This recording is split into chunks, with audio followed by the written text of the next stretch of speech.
Өрмекші айтқан ертегі.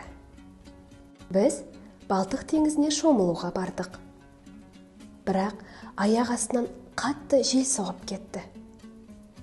Жағадағы дәу тастың қуысына кіріп, желдің басылуын күттік. Биік үйдей толқындарды тамашаладық. Бір рет биік толқын біз отырған тас үстін басып кетті. Қатты қорқып, бір-бірімізге тығылдық. Әп-сәтте айнала тастай қараңғы болды да, қайта ашылды.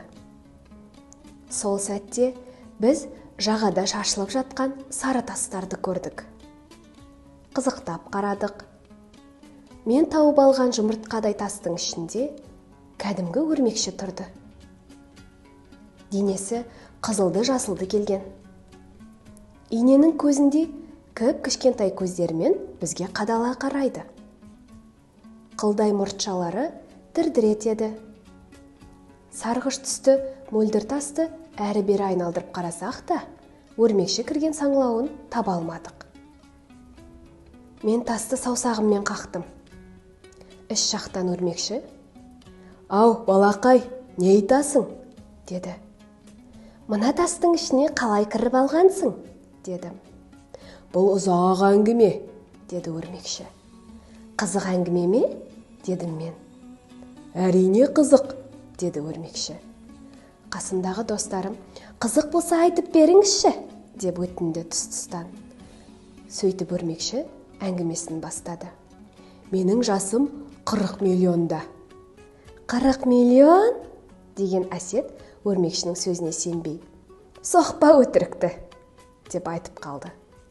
«Өтірік болса тыңдамай-ақ қойыңдар», деп өрмекші ренжіп. Мен Әсеттің басына шертіп жібердім. Ол: «Жарайды, енді сөйлемеймін», деп бұртиды. Өрмекші бізді сынай қарағандай біраз үнсіз тұрды. Оның әңгімесін тыңдағымыз кеп, үздігіп бара жатқанымызды көрген соң, сұқ саусағын шошайтып: «Менің жасым 40 миллионда», деді. Біз тым-тырыс тұра бердік. Ол уақытта мына Балтық теңізінің орнында ит тұмсығы батпайтын ну орман болды, деп тағы біраз тоқтап, бізді көзімен шолып шықты. Біз үн-түнсіз тұрмыз. Сонда ғана өрмекші алаңсыз әңгімеге кірісті. «Ауа райын айтсайшы». «Керемет еді. Қазіргі Қара теңіздің жағалауындай.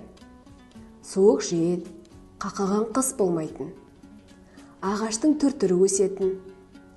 Мәңгі жасыл ағаштармен қатар фикус, пальма, кипарис, магнолия да араласа өсетін. О заманда қарағайдың ерекше түрі болды.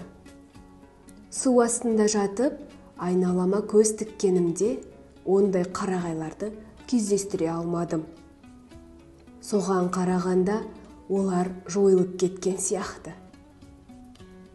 Ол қарағайлардың тамырлары мен бұтақтарынан, қылқандарынан өте көп мөлшерде шайыр алынатын. Қарағайдың бір жері жарақаттанса, сол жерден шайыр ағып тұратын», деп өрмекші біраз үнсіз қалды. Көзіне жас тығылып, мөлт-мөлт етеді. Біз оның ары қарай не айтатынын білгіміз кеп, асығып барамыз. Соны байқап, өз-өзін тез қолына алды да әңгімесін жалғады. «Сол алып қарағайлардың бірінде менің ұям болды. Күнделікті кәсібім шыбын-шіркей аулау. Сол күні өрмегімді құрып, өзім тасада жемтігімді аңдып отырдым. Бір шыбын жақын келді де, лүп еткен желмен ауытқып кетті. Қой, тым алыс отырған сияқтымын. Жақындайын деп түсе бергенім сол еді, лүп еткен әлсіз жел мені ұшырып апарып, қарағайдан аққан шайырға жабыстырды да кетті. Жанталасып шығып кетуге тырыстым. Бірақ аяқтарым жұмсақ шайырға бата берді. Жанталасып жатқанымда үстіме кеп бір тамшы шайыр құйылды да кетті. Сөйтіп, шайырдың мәңгі тұтқаны боп қалдым. Шайыр ішінде бір айдай айналаға мөлие қарап тұрдым. Үстіме тамшылап шайыр құйыла берді. Көлемі жұмыртқадай болғанда шайыр үзіліп, жерге домалап түсті. Сөйтіп сол жерде 1 миллион жыл жаттым. Осы кезде шыдамсыз әсет қозғалақтап қалды. Мен оны қарасамнан батыра шымшып алдым. Ол түсініксіз бұрқылдады. Бір күні қатты жел соқты. Ағаштар құлады. Алай-дүлей дауыл бізді айналдырып апарып суға түсірді. Суға түсіп, шым батып, түбінен бірақ шықтым. Сырттан қарап, су іші мөлдір, көк деп ойлайтын шығарсыңдар. Жоқ, олай емес. Беткі күн түскен қабаты ғана көк, ал түбі тастай қараңғы. Күн сайын үстімізге жоғарыдан неше түрлі құм, саз, тас кеп құйылады. Сөйтіп басып, таптап тастады. Шынымды айтсам, алғашында бір күні осы шайыр ортасынан шығамын ғой деп күн санайтын едім. Қараңғы су астында құмға көміліп жатқанда күннен жаңылдым. Су астында қанша жыл жатқанымды білмеймін. Алғашқы уақытта 3 миллион жылды ғана жаңылмай санадым. Одан арғысын нақты айта алмаймын. Жағаға қалай шықтың? Деді ақыры шыдамсыз әсет. Жағаға жел айдап шығарды. Желге рахмет.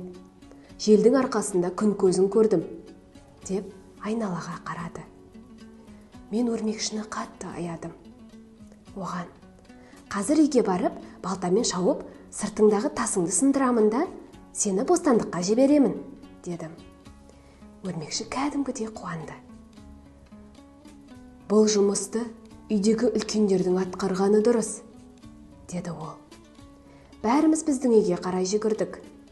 Мен жұдырықтай сары тасты атама көрсетіп: ата, мына тастың ішіндегі өрмекшіні шығарып алуға көмектесші, дедім. Оны көрген атам алғашында не айтарын білмей қалды. Қуаныштан ба, әлде қорқыныштан ба, қолы да, дауысы да дірілдеп кеткендей болды. Тасты қайдан алғанымды сұрады. Мен жағадан тапқанымды айттым.